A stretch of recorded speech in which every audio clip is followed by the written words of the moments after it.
3, 2, 1. Hello, Andrew. Welcome. How are you feeling? I'm feeling good. I feel like you got to start it out where we're already talking and everyone's then like, oh, are we live right now? Just to make it feel more authentic. Yeah. I'm doing great. How are you? Thanks for having me on. Yeah, I feel really good too. I feel like appropriately dressed because we're going to have such a formal conversation probably. Yeah.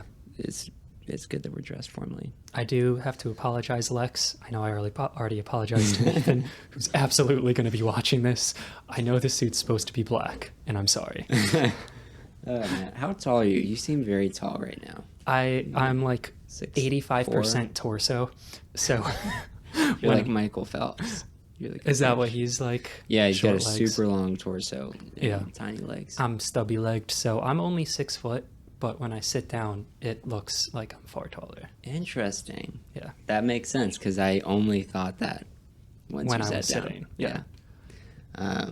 No, it's good. It's a power move. That's yeah, you think I'm tall now, then I sit down and check this out.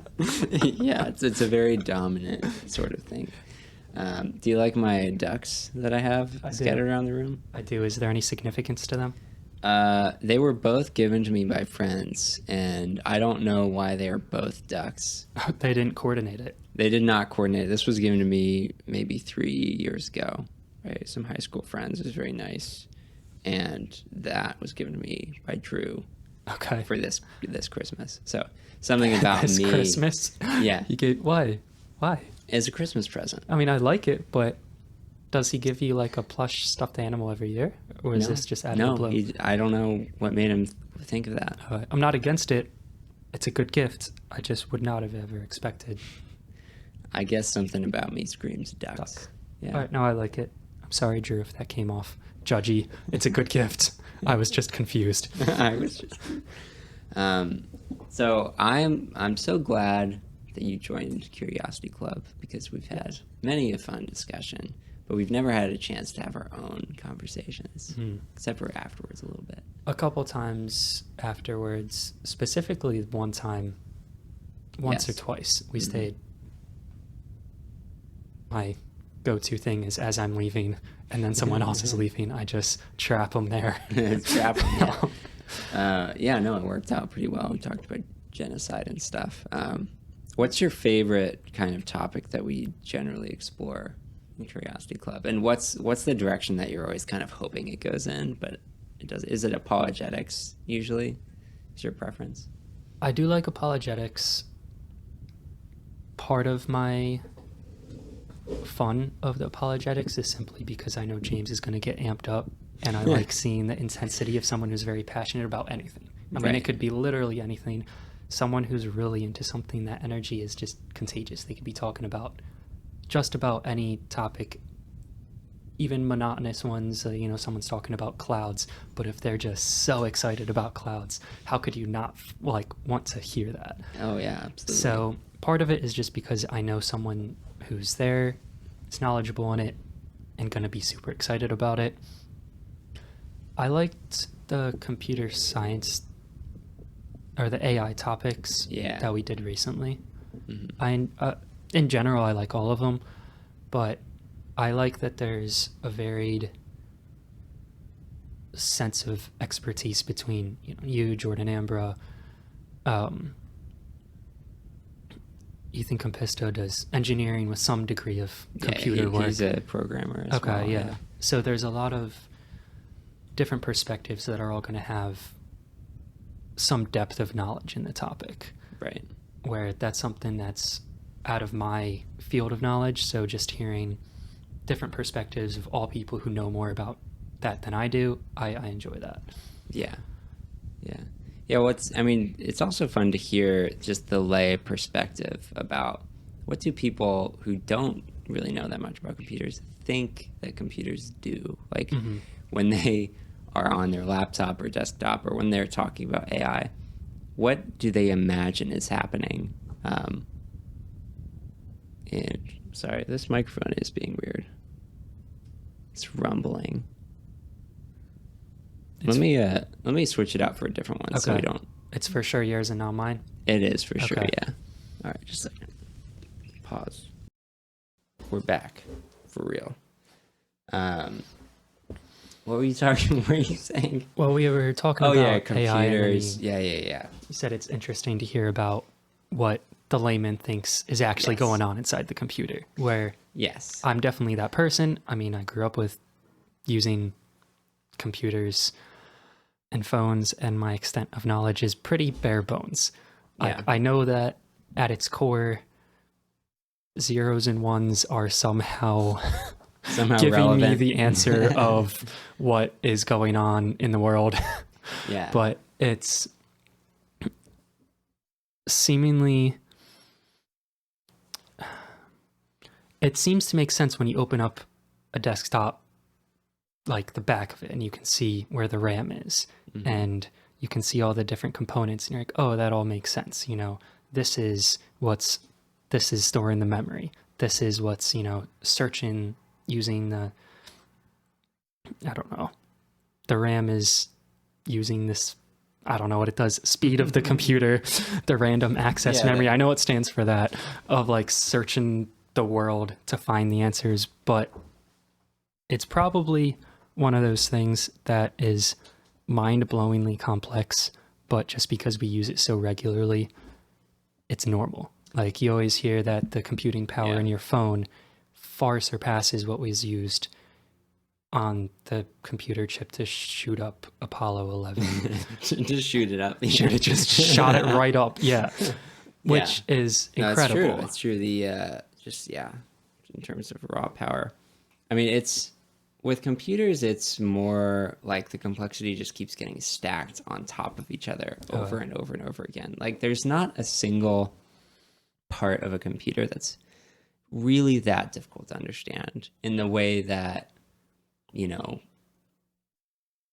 don't know, like maybe there's some quantum mechanic principles that work in the semiconductor design or the transistor Maybe design. there's some wildly complex things going on But in there. even that, like isolated, is a problem that can be grasped by many, many people if you just study it. And that's what a computer is. It's just like 10 to 20 layers of problems stacked on top of each other with the transistors and the physical layout, and then the operating system code, and then the application code, and then multiple applications working together to create some crazy result. And at the end of the day, it's impossible to understand all of it as a single person. Even if you can understand parts of it,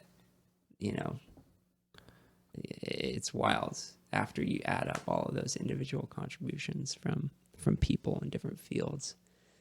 Well, even having that type of knowledge is stuff that I think is enjoyable at Curiosity Club, like we were talking about, where I would need somebody who understands something decently well to then be able to dumb it down to something that I can understand in the span of a couple minutes, where it's, what was one of them? Like, where does AI fit in theology? One of the things was, can it, or what's the practicality of it scanning vast amounts of text and then deciphering what author change was where and stuff like that. That was stuff that I was trying to read about to prepare beforehand. But it's still nice to then have other people who know a lot about it be able to get rid of, I don't want to say a complaint, but like one of the things I questioned was, well, how much faith do you put in the algorithm if it comes out with an answer that you don't expect? Do you say, okay, well, that's a surprising result. That's cool. That's something that we wouldn't have guessed. Yeah, is that insight or is that a mistake? Right. Or then do you look back at the code and say, okay, let's change this to then make sure that it's giving us an answer that's reasonable. So then you're changing all of the scanning mechanism stuff to then give you an answer that you wanted to or expected to see. So you're like, okay, now it's for sure working. Yeah. So that was my noob question. And Ethan Campista was like, no, you just put it through some training model. And if it comes out consistently with the answer that you know it should give, then you kind of have to trust it when it's scanning other types of documents. Okay. Maybe. We have a disagreement. I Well, like it. It depends on what kind of extrapolation you think the computer is making. So if you train an AI on a data set of stop signs,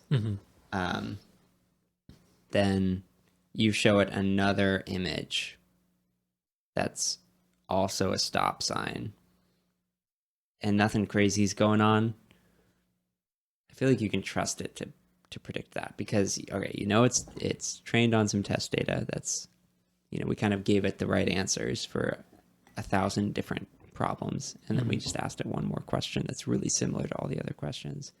Sure, fine.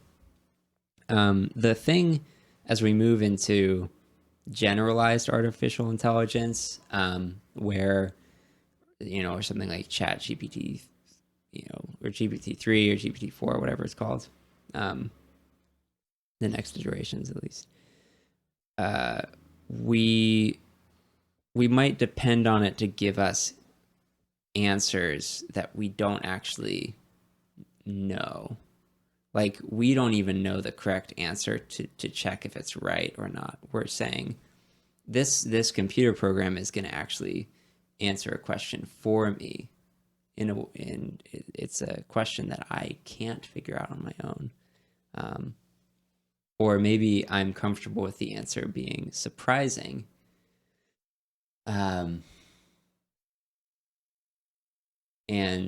how do you validate that? Is that a mistake of the program, or is it a genuinely new insight that's beyond what humans are capable of? It's a tough distinction to make. I think half of that is just making sure you're asking exactly the right thing. Mm-hmm. So computer is not going to be able to read between the lines and say, oh, well, what he's meaning is this. It's like that question from the Hitchhiker's Guide to the Galaxy, where they have this supercomputer that for like 1 million years or something like that is trying to find the answer to the universe and life, whatever the wording is. And then the answer ends up being 42, and it's just meaningless because you didn't know what you were asking. Yeah. Not asking the right question. Okay. So it seems like you would put a moderate amount of trust in what that would spit out. Yeah, I mean, I really like the idea of training an AI on, let's say, just the whole Bible, or even the Bible plus all of the scholars, teachings or papers from the last 2,000 years. And then just ask it basic questions about your own life. Like, is it, I try to ask ChatGPT, like, based on a Christian biblically based Christian worldview, is it okay for me to buy jeans that were made in a sweatshop? Yeah.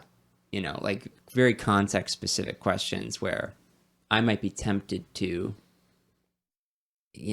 rationalize things just because they're convenient or comfortable, or a robot will just spit out the exact answer based on its training data. And if the training data is just the Bible, it's like, right, how could that be? Yeah. I don't know. It seems straightforward. So we like to think that we're going to have an impartial view of problems. We never do. Absolutely Not don't. even close. Right. Yeah. I'm glad you brought up the reflection on whether you're rationalizing stuff, because I did come with a few questions, and that actually pertains to a couple of them. Great. So are you okay if I jump into one of them? So one thing that I wanted to ask you was, what's the balance between, well, I'll start out with, are you familiar with the sunk cost fallacy? Where, just brief generalization is, you have reevaluated some decision that you're making. Say you're going to college, doing a certain major, and you feel obligated to finish that major because you've put a lot of time and effort into it. I should see it through completion. Right. I've put a lot of time and effort into this career. I've gotten a promotion. I've made good connections. I should stay here because there's a path upward. Yeah. that time and money and resources have been spent regardless of what you do in the future. So the fallacy is that it's really just you having to convince yourself that that time wasn't wasted. Yeah. So a very black and white example is you're driving to a supermarket that you know is 10 minutes away. 5 minutes away, you realize it's much later than I thought. It's actually closed. So the sunk cost fallacy would then sort of push you to just go the 5 more minutes. I mean, you're already halfway there. Why turn around when clearly that is a misguided use of your time? You know, Because it's closed. Right. Where you should just turn around and cut your losses. You're 5 minutes away, just turn around, 5 minutes back home. Don't waste the extra 10 minutes. Yes. A lot of life isn't as black and white. It's not going to be as clear as I'm in a dead-end job that has no way to move forward. Like there's nothing that can happen that would be able to have an improvement. There's so many ever-changing variables. It's impossible to predict what's going to happen later.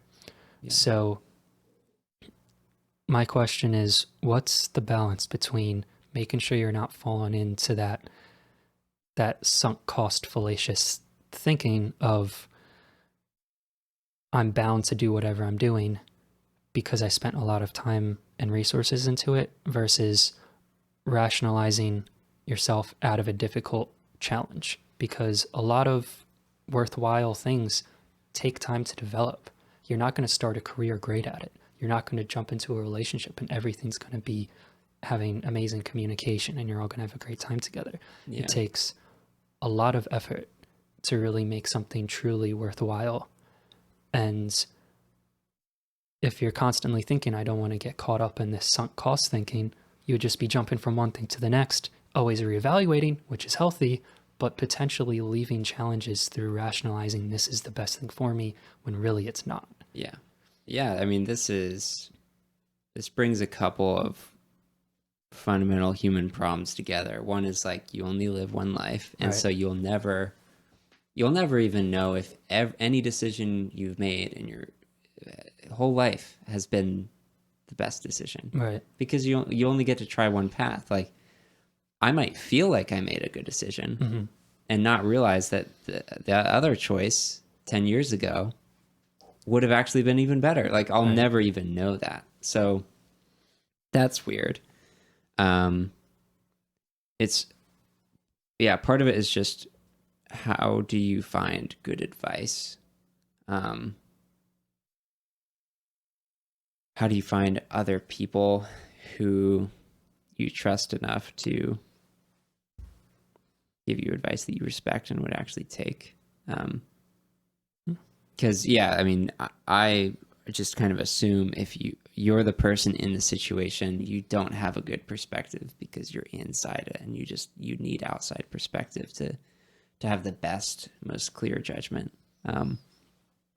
Of course, other people don't have inner knowledge on your thoughts and emotions, but other than that, they're going to see everything in your life more clearly than you. So I guess maybe that's a basic answer is how do you know? Just ask someone else because their vantage point is so much more clear. Well, it is shockingly easy to give advice looking on what people should do, eat healthy, exercise, get up early, yes, get good sleep. Like it's so easy to just point and be like, you obviously should do this. I could fix all of your problems for you right, in 10 minutes. Right. So maybe that is, maybe the key is, like you said, having advice that you'll take. Because I think that's an important distinction because you can hear people talk ad nauseum, you should do this and should do that. But it's really hard to then make that commitment because I think a lot of people don't want, even the advice givers, that's a lot of responsibility to bear if it's a big life change for somebody. Yes. Yeah. I think you're going to have a hard time actually finding people to say, this is what I think you should do. Right. Because people don't want to have that responsibility on their hands. Like if I say, I think you should quit your job and then maybe you do and it goes terribly, then it's like, I might feel guilty. So yeah, I find it to be very rare that someone is even willing to give that specific of advice, Oh, which is unfortunate. I like that answer. So to prevent yourself from kind of rationalizing and talking yourself out of something that you really should stay in, Hmm. say a career, and you kind of don't want to, so you're trying to just convince yourself that you should move to something else, that just having a third party is going to be a big step forward. I think so, yeah. And, Okay. and the real problem is, how do you find that third party? Mm-hmm. Because there are plenty of people. I mean, I shouldn't say like that way, like that. I don't know if there's a single person that I would completely trust to make a decision for me. You know Yeah. what I'm saying? Like, there's people I love and respect for different reasons, but I'm hard pressed to name a single person that I would allow to take the steering wheel of my life such a direct way that what they said I'm actually going to do. Well, I think what you clarified in your last point, where you were saying nobody's going to know exactly Hmm. what's going on in your mind and Yeah. exactly how you're feeling, I think that'd be unwise then to have somebody just to have complete control, because you should just always be updating the data on where is the best way to move forward. And you can really, really highly value somebody's opinion.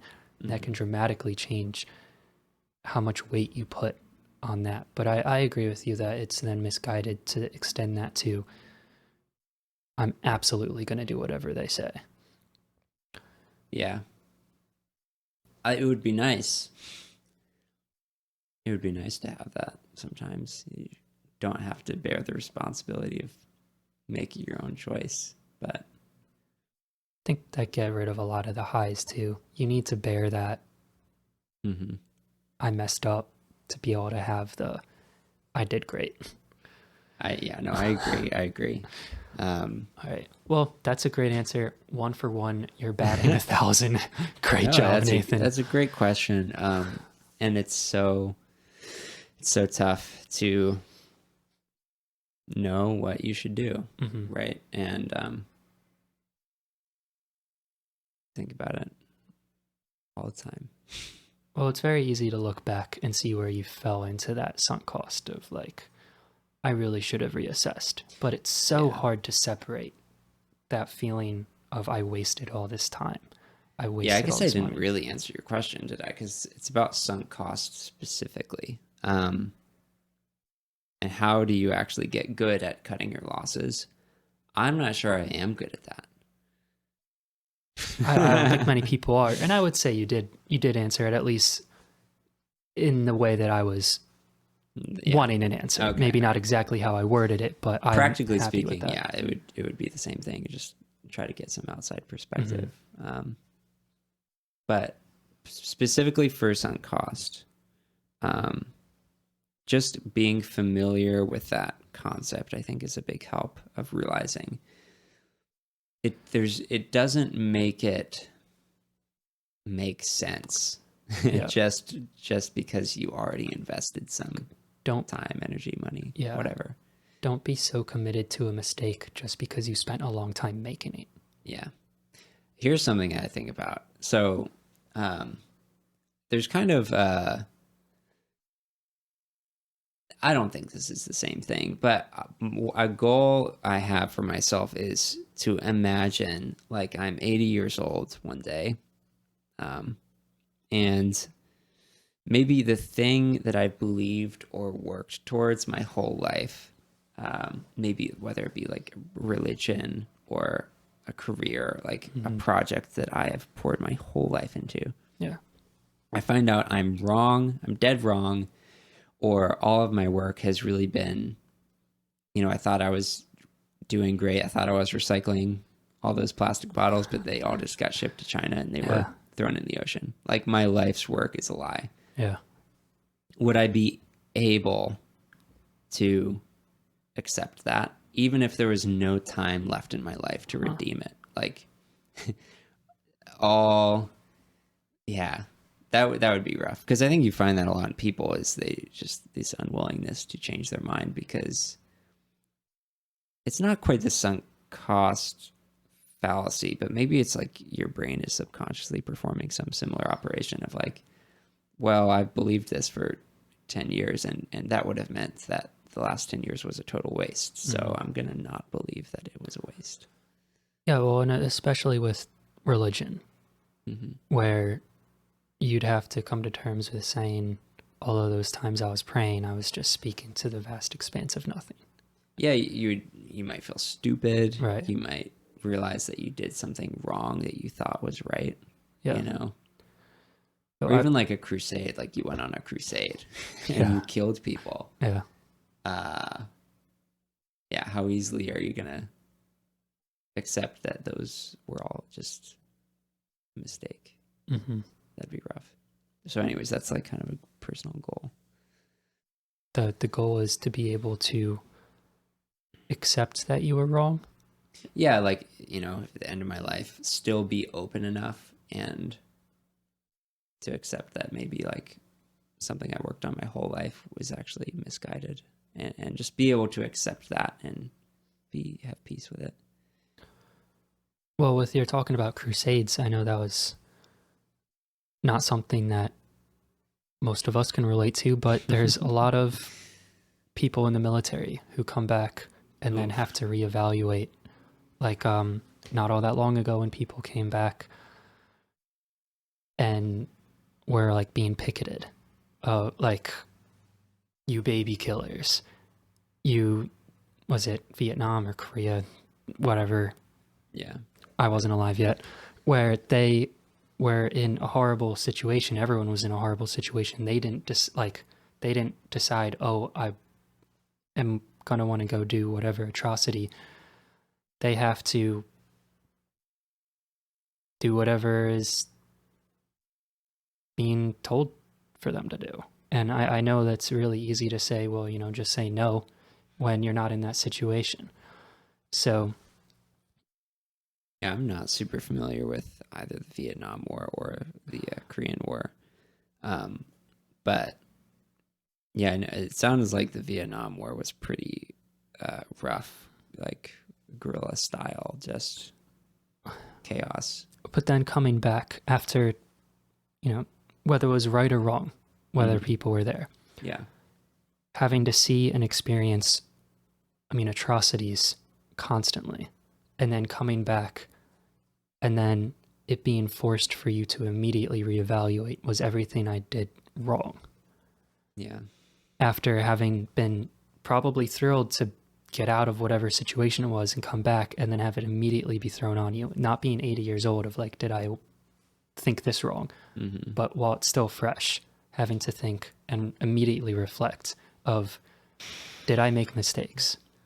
And I listened to your song a couple times. I don't know what you were referring to exactly when you're like, I made sure I wrote the lyrics down. It's not autobiographical because I did not go to war or kill anyone. I didn't know if it was relating to somebody who you knew. Oh, no. Yeah. I can explain it. I actually thought about just recording explanations for each song because the album is now out. I think it's still being delivered, by the time that this is live, it'll be everywhere. So I only listened to the one song, obviously. So yeah, Don't Want to Be Good. Yes. So it was kind of relating to what we were just saying. I didn't want to go to war. I didn't want to kill those men. Didn't want to be the gun in some politician's hand. Mm-hmm. What prompted that sentiment to write and sing about? The song started with, I don't want to be good, I just want to be okay, which that was the personal touchstone of just this feeling that I'm not sure I can focus on kind of high and lofty romantic ideals about life and being a good person. I'm really just kind of struggling to exist and be achieve any form of homeostasis, right? So that's what it started with, and I just imagined, essentially a homeless veteran, right, who doesn't have family or friends to fall back on, and they're just in a dark place. And so the background story was more like filling in the blanks more than the direct inspiration. Okay. But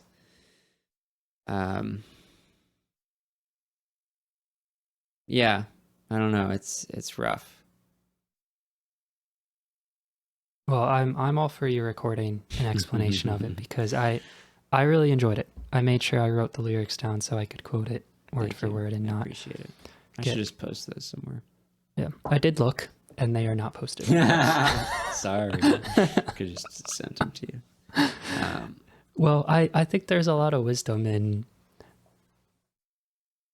wanting to just fix the very baseline of I want to just be okay. It's so easy to want to just strive for some huge lofty goal, which is great. It's great to have aspirations, but a quote I really like is tend to the part of the garden you can touch. It's very tempting if you see something on the other side of the garden where you will then trample all of the flowers on the way to it because whatever is in the middle just looks so tantalizing.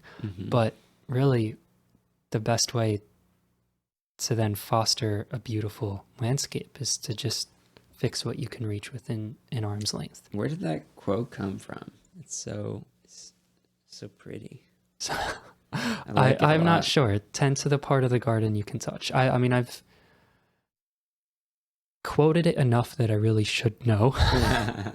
At some point, maybe I'll just take credit. Yeah, I made this up. But funny. It's a very humbling thing to acknowledge that I probably can't do everything that I really wished I could do as a kid. And, when I consider us both young, a lot of young people will want to have these visions and goals of where you help. I mean, millions is just such a go-to number of just you want to change the world, millions. Right? Yeah. But really, a million people is not like a single entity. Like, that's just one person and one person and one person, and they each are going to have their own nuances on how that person needs to be assisted and have a helping hand lent out. So it's very tempting to want to just extend this altruism to millions of people. But really, there's somebody, like you said, a homeless vet who's sitting on a corner somewhere who needs help. And it's easy to turn a blind eye because you're like, oh, well, I want to do good things. But really what you should do is narrow your focus instead of broaden it. In my opinion, I think there's a lot of... I completely agree. Yeah. And I like how you said, a million people is just one person and one person and one person. Like it lines up with the full quote, a million deaths is a statistic, but one is a tragedy or something like that. Yeah, I that's often credited to, I think, Stalin or Lenin or something, but it appeared earlier in like a California newspaper.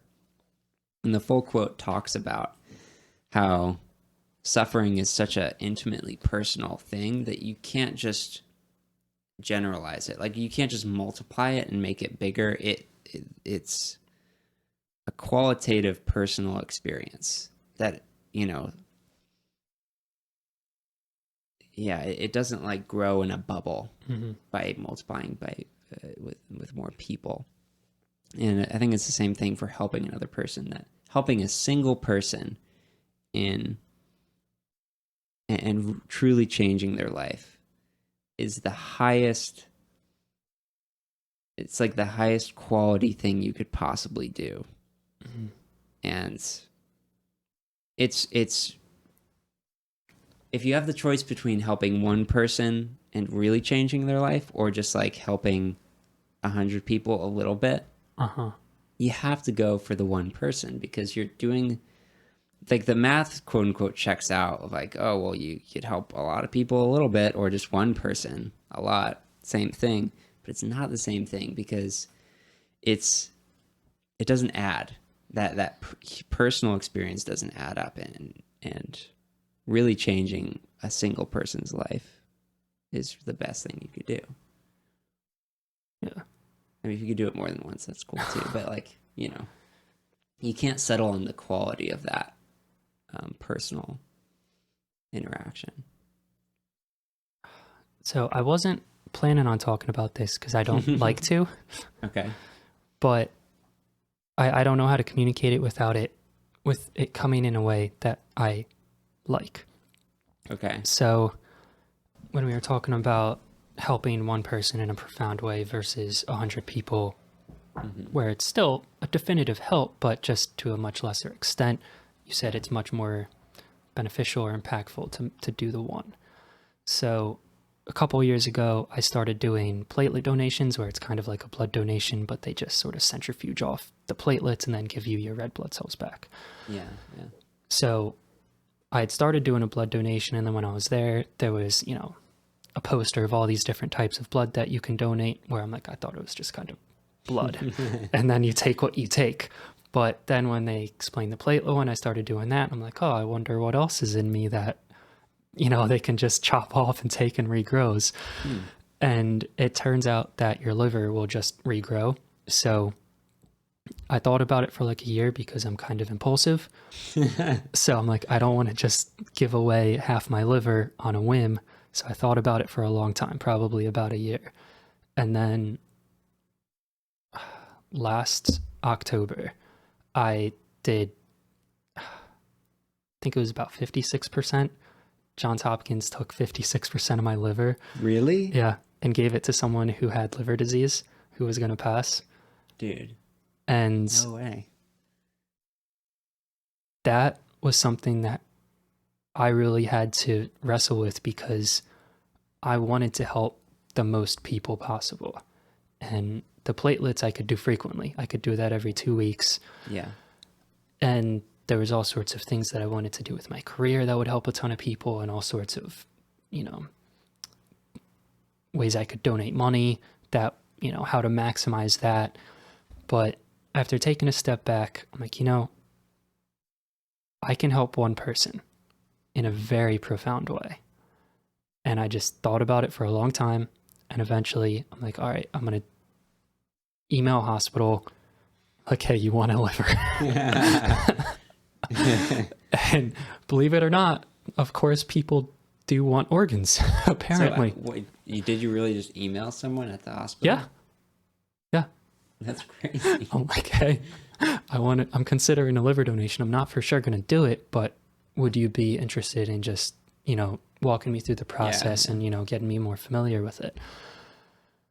And I started out at Penn, and they did the introductory stuff and then just stopped responding to everything. So I don't know whether there was some disconnect, maybe somebody left a job, but I was like, all right,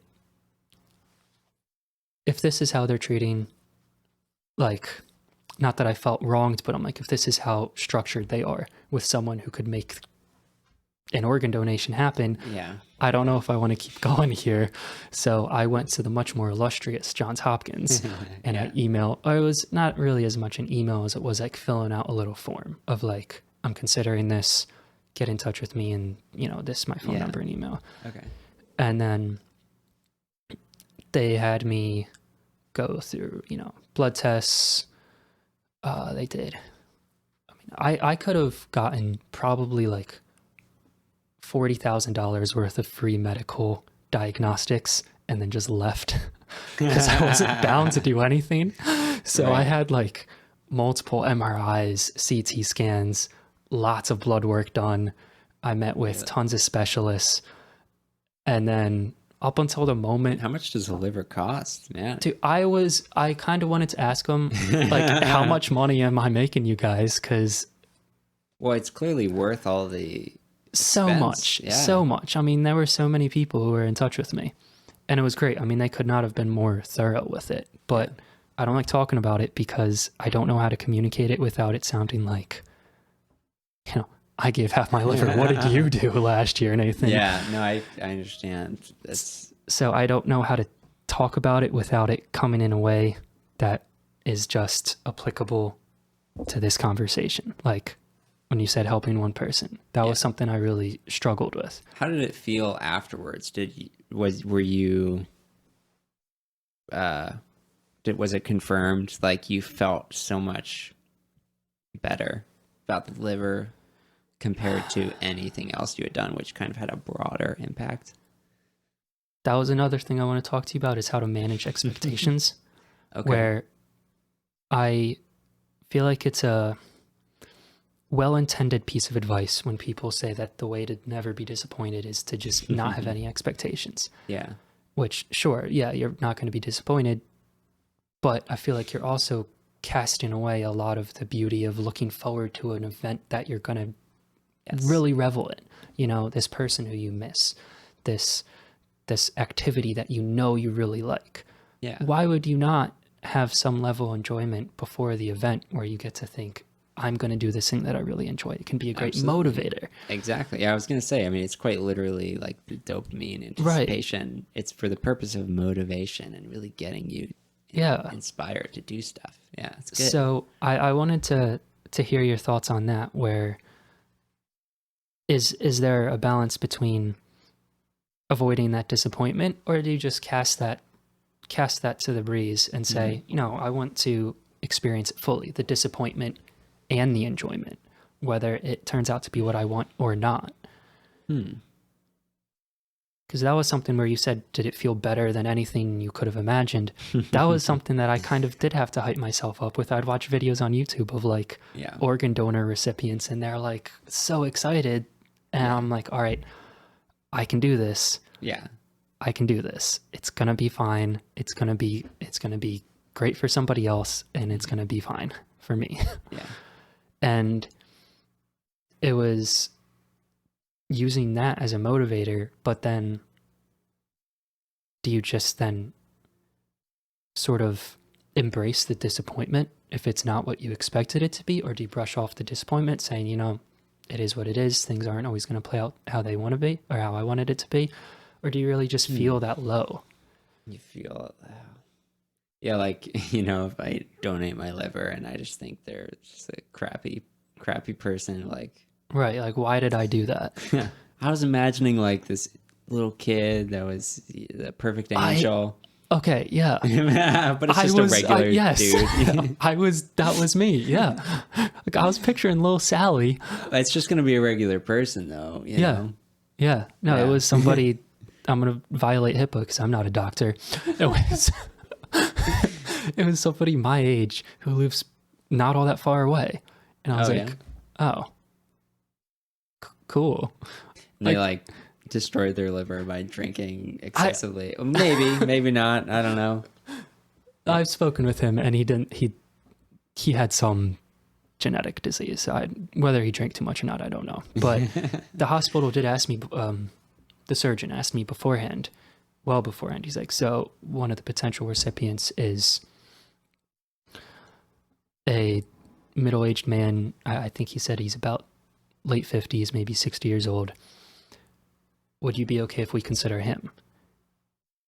You're welcome to say yes or no.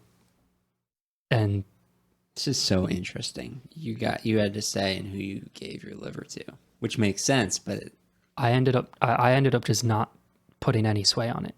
Yeah. I'm like, I'm going to leave that entirely up to you guys. I'm not going to put a single restriction. You can pick an 80-year-old grandmother. If that's who you choose. Yeah. That's who you choose. Like, I didn't want to then, section off, I have this age cutoff, or like, I specifically want it to be a kid. It was really easy to picture it a kid because, like you said, this picture of innocence of like, they have so much life to live that like statistically it's like, well, you're going to get more years. Right. Yeah. So it was easy to picture that, and ended up being neither of those extremes. It was right in the middle. Yeah. So it wasn't this great event. You know, all the videos I watched, and I didn't expect that to really happen, of like this reunion of like the donor and the recipient, and they like have some loving embrace. But like, Yeah. I kind of didn't really want or expect that, but it was still nice to see this great positive result of something that I was considering. And then afterwards, it just kind of hurt. It was physically. Yeah, it was just unpleasant. Yeah. And like, I'm not in contact with the recipient. I don't know how they're doing. I'm there just like, wow, this kind of is no fun. And How much of your liver has grown back? Do you know? they didn't do a scan, but according to the blood work, it's all back. All of it? 90 plus. Wow. Yeah, I'm really good at that. I'm like a Olympian. Really, really good terms at of- regrowing organs. Yeah. That's crazy. They took 56% of it. And At least. I'd have to double check. It was over 50, because that was another thing they asked there, because there are a limit on how much you're okay giving. I don't know. You're supposed to tell me that. And that's what I said. I'm not sure how much of it I need. I'm like, honestly, take whatever you want. And they did. They definitely did. So there's That's two lobes. crazy. There's one side, the right lobe is significantly bigger. Like it's this big chunk on one side, and it sort of tapers off onto the left. Okay. And they can either take the left lobe or the right lobe. Both are going to regrow in the same way. And so really the question was, do you want us to take the left or the right? And well, that's entirely up to you. You can take whatever you see fit for the recipient. And it was hard to then, with all of the lead up, to not have some level of expectation as a motivator, but then to not have it be very disappointing when after the fact, it's like any surgery and you're just laying in a hospital bed like, wow, this is a real surgery and doesn't feel good.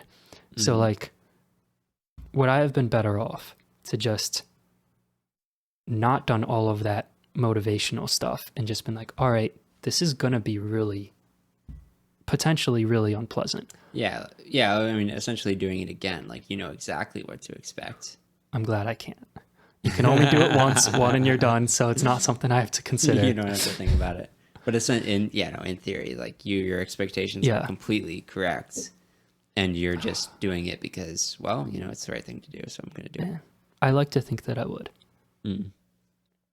But it was a lot of time, a lot of scans, checkups, surgery. That part was fine. Yeah, that last one was the one. That was the one I didn't care for. Me open. Yeah. That part I could take or leave. That's funny. Which one's better? I don't know. I mean, like, if we can deceive ourselves into doing things that are better than what we're normally capable of, is that really so bad? Maybe, or things that are better than what we normally want to do. Maybe it was a healthy deception, because that's a good point. Maybe I wouldn't have followed through on something that I'm glad I did, because I'm dumb and I convinced myself. Well, okay. I mean, like most things, there's obviously a balance, right? You know, it would be foolhardy to just have wild expectations of everything. But I think the advice that I've heard frequently of the way to not be disappointed shields you from a lot of the emotions that I think are a vital part of just feeling life. I mean, I don't want to just go through life and never cry, of like never be sad because, you know, you expect bad things to happen all the time. I don't think that's a fun or fulfilling way to go through life. That's terrible. Where Jim Valvano, the North Carolina State basketball coach decades ago, who was fighting chronic disease, said that, you know, I think the three things was like, he hugs someone, he laughs, and he cries every day. He's like, and that's a day. That's a full day. That's like, if I laugh, cry, and hug someone, like embrace someone I love. Cry every day. That's what he said. He's like, you know, that's a fulfilling, great day for me. Is if I shed a tear, embrace someone I care about, and laugh, that's a great day. Yeah. And I don't know. I've recently heard the disappointment one, so I just wanted to hear your take on it because on the surface that sounds great, but I think when you unpack it even a little bit, it doesn't stand up. No, no, it doesn't. I mean, again, that's the kind of advice that is a critique. It's saying, like, I like to think of advice as, you know, either a GPS or a map, where a critique is turn left now, because based on your position and your trajectory, your goal is actually over this way. So turn left. But if I left my house and the only navigations I had was turn left, I would just go in a circle the whole time, right? Like, big picture, you need a map which contains all the information of the landscape. It has left and right turns, like, and I think a lot of times advice is really just directed towards a certain person at a certain time. Like, you should lower your expectations because they're too high. Okay. That might be good advice for someone at a certain point in time. And at the same time, horrible advice for many other people. Mm-hmm. And I also find that at church. Like, a lot of sermons are critiques of a certain culture. And I just generally don't love when an advice is critique, because it doesn't generalize to all people. It's really only for a specific circumstance. So anyways, I like advice expressed more as a map, where it considers how you could go too far on either side and what is the narrow path in the middle of having appropriate expectations for things in your life, or having the right amount of a certain thing. That's what I would generally say about that sort of advice. All right. Well, by an extension of having the right balance or the right amount of something, if I remember correctly, this will lead into one more question that I had for you. Is you've said you take cold showers in the morning, correct? Whenever I take a shower, it's going to be I finish with turning the knob all the way cold for like a minute or two. What prompts that decision? Well, at this point, it's identity, right? Okay. Did you read Atomic Habits or whatever? I have the book. I've read a portion of it. Actually, I'm not even sure if it's in this book, but at the time I was reading a lot about habit forming. And it's a great step when you can shift into identity of, like, I'm performing this action just because it's who I am. Really no other reason. It's just it's who I am. I turn the shower cold at the end of every shower. But the purpose behind that was, I was watching some Wim Hof at the time. I really like him, the Iceman breathing guy. Yeah. And that was inspiring. There's some basic, just like health benefits, just makes you feel better. But the thing that really got me to commit to it long term was the notion of being capable of making myself uncomfortable at will. Okay. And this goes into, how do I make good decisions?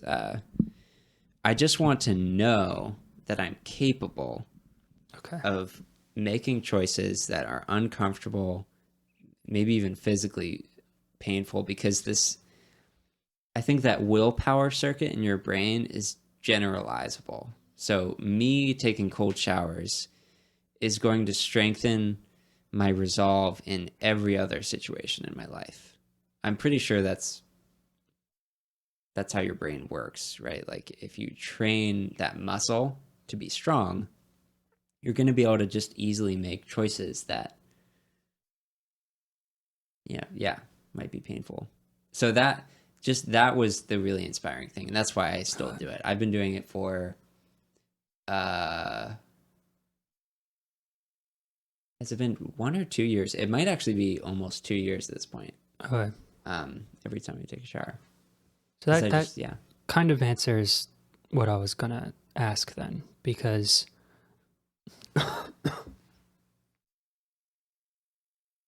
there's this constant stream of things that are in self-improvement books like Atomic Habits, where Mhm. it almost feels like self-improvement then in itself becomes the hobby. Mm. Like not actually becoming a better coder or learning languages quicker. It's Yeah. just optimize my morning. Like, well, like for what? Like optimization, obviously. Yeah. Where I don't want to then for myself fall into this spiral of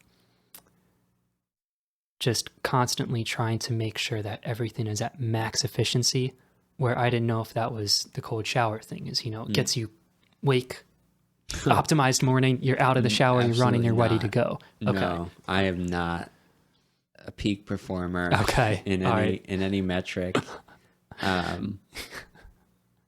Yeah, I don't know what the right answer to that is.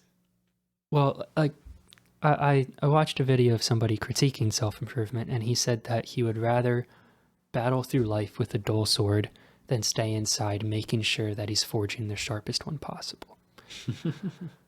Where, I mean, I've read some of Atomic Habits. I've read a few self-help books trying to find some like pragmatic, do this specific thing. And it feels like there's just going to be this endless list of everything that I could do just a little bit better. Yeah. And it turns a blind eye to then these, chunks of wasted time where that's really what should be focused on is, who I'm spending my time with, not do I have the correct milligram to the milligram of caffeine in the morning. Like, Right. I need to fix these big issues where I feel like everything is just fallen into this depth of making sure every little thing is just perfect. And I didn't know if that was the cold shower thing was, it's got to be this amount of warm shower and then bam, cold shower. And now Nathan's ready to attack the day. Not at all. So, okay. Yeah. Not at Sounding all. like that is almost the opposite of where it's like making yourself do something unpleasant to give yourself some confidence boost of, okay, I can do this at will. I didn't like that. Yeah, it's one of the few things that are almost physically painful, but it's not actually hurting you. Like, it's kind of rare to find like, I think working out is one thing. It's kind of pain adjacent. If it's actually painful, you should probably stop. But yeah, like cold exposure is a version of pain that's not actually damaging your body. It's helpful. I have heard interesting things where he said it's good for you physiologically. Yeah, absolutely. That with Wim Hof, he's mentioned, I think, brown fat. If that's something that you've heard about, and I'm pretty new to hearing about it, but briefly looked it up the other day, and it seems to be different from white fat, which is what we normally think of fat as, where white fat is it has these long lipid chains, whereas brown fat will have much smaller lipid chains and be very dense with mitochondria. And mitochondria has a lot of iron, so visually it looks darker. So hence the name brown fat. It's just brown. And that gets activated to, like, the thermogenesis of it all starts breaking down the glucose when your body's just about to start shivering. So if you take a quick cold shower, if you do an ice plunge, you do this insane stuff that Wim Hof does, in theory, that's activating this brown fat to start very quickly breaking down glucose and really warm you up much faster than the insulation of the white fat, where the white fat is just insulating. It's just insulation. But the brown fat is doing something. Supposedly. Yeah. Yeah, well, I heard that was like a theory about Wim Hof, that he was able to like run a marathon in freezing cold because of higher levels of brown fat that he's gained over time. Well, there's got to be something. There's got to be something. Because most other people that do those things would die of frostbite. They would gotta literally lose their hands and feet, and he doesn't. right. I mean, and he'll do it literally in shorts, Yeah. in underwear.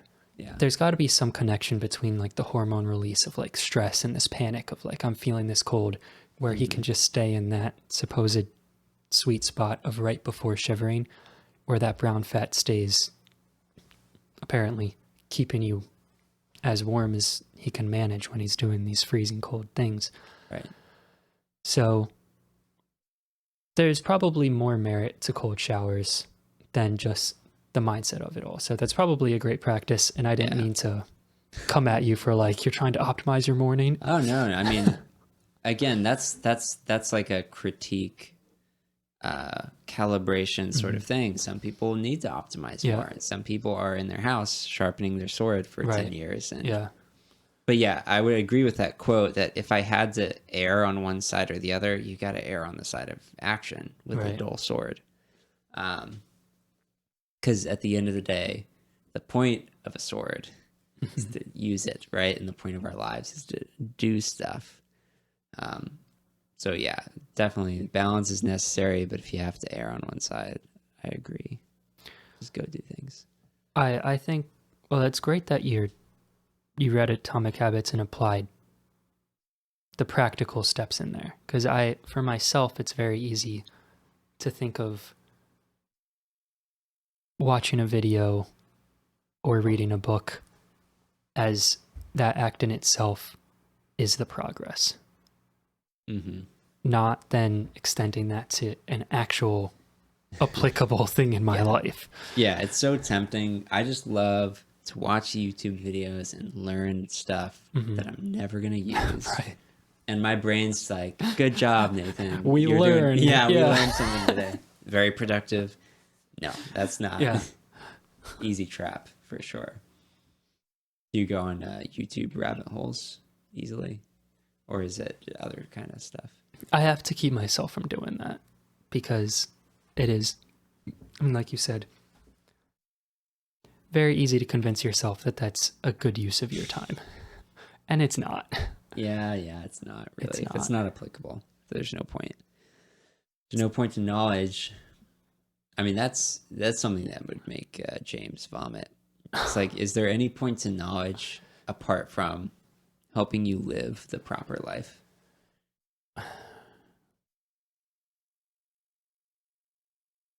He likes all these abstract ideas.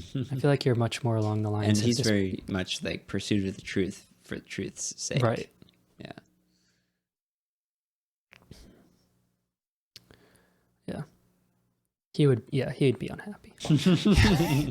He would definitely be unhappy. Yeah. But again, if you have to choose knowing the truth or kind of living out the truth, like knowing the path versus walking the path, I feel like you got to pick walking the path.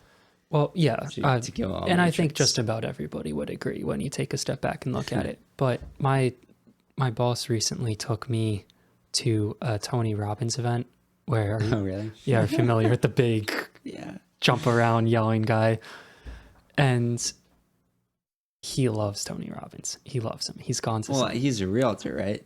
No, he's when you said jokingly earlier, let me fix your life in 10 minutes, he's that. And that's not an exaggeration. He really does say, going to a therapist for years is a waste. Give me 10 minutes and you're good to go. Very, very confident.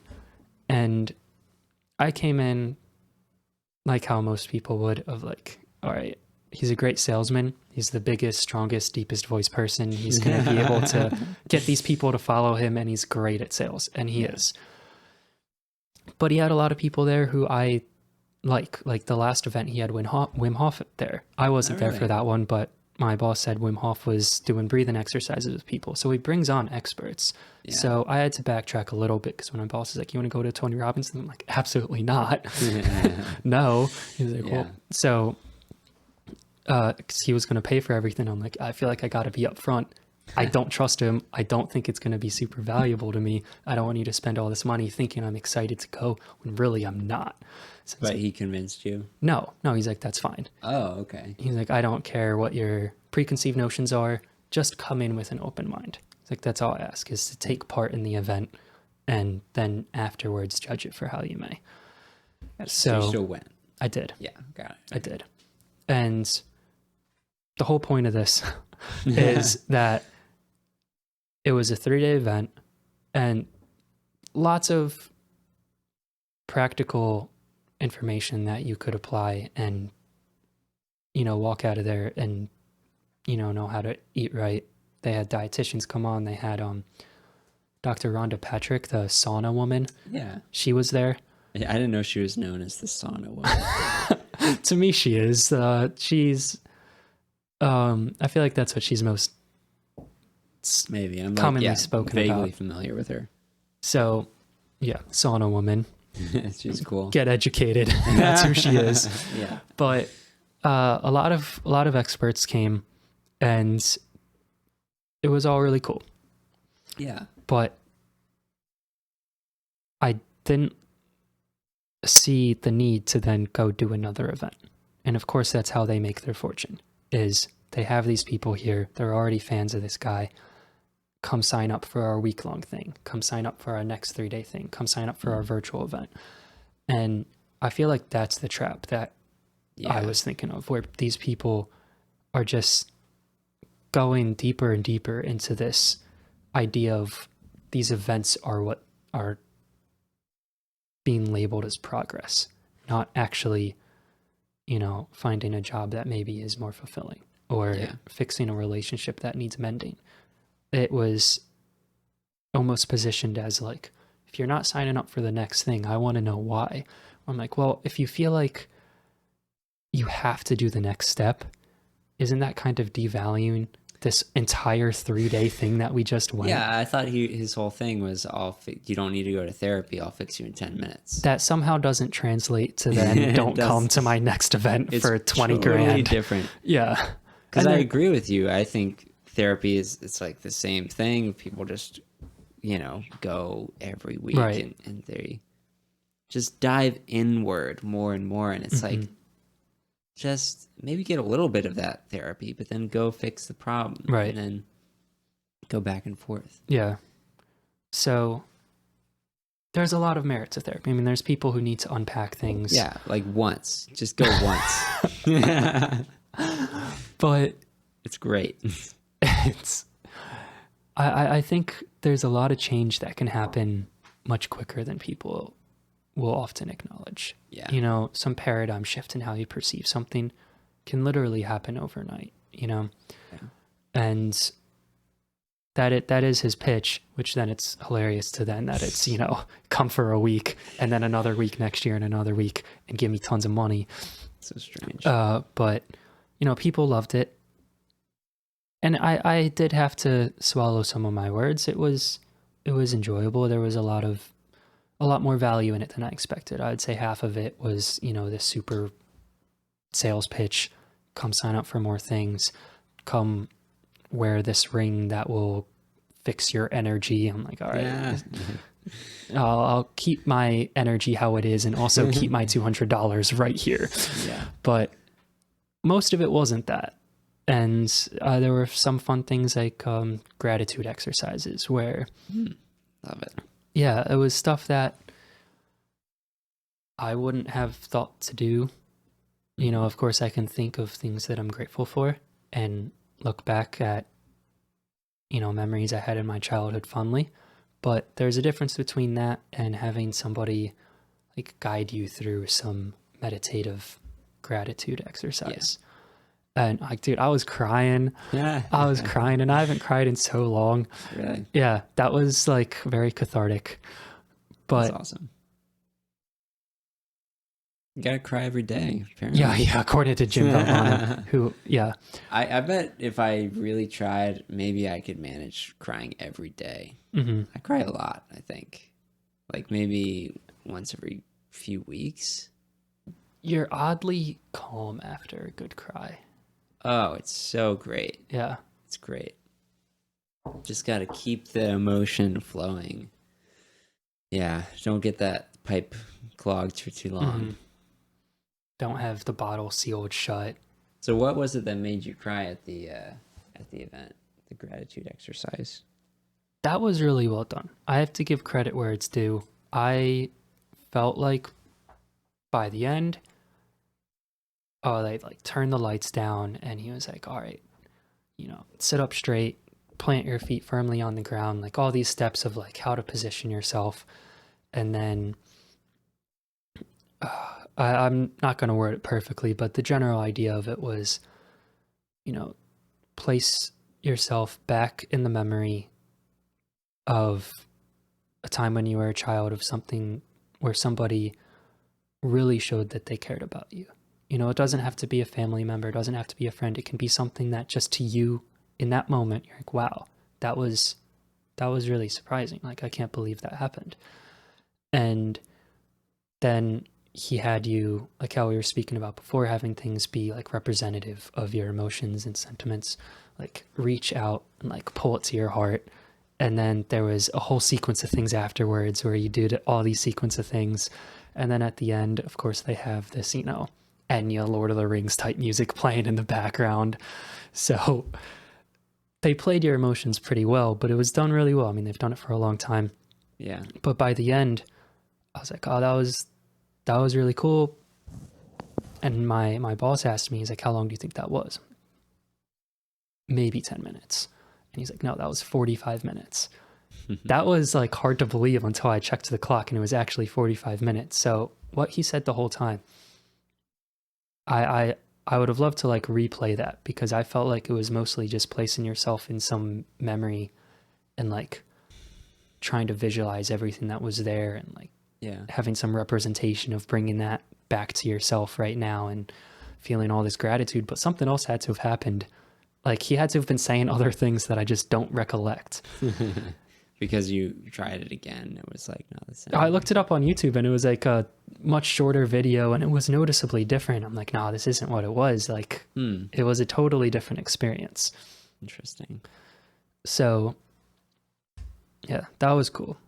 That was cool. I was glad I went. But I only mentioned that because I felt like that was a big, I don't want to say trap because there is some value in it, but a big spiral that all these people were falling into of like, this is the progress. At least that was my perception of it. Yeah. Yeah. No, I think that's, lots of people are there. Where like, if you took what you learned in that, I mean, that's like, give that a try, Like, read one book and apply that. Yeah. Don't cast such a broad net on getting all this different advice and try to glean, I should do this, should do that. Just take one step forward. I feel like we're always trying to take, in the path of like 100 steps, we're always trying to step from like step 3 to 60. You got to do it one at a time.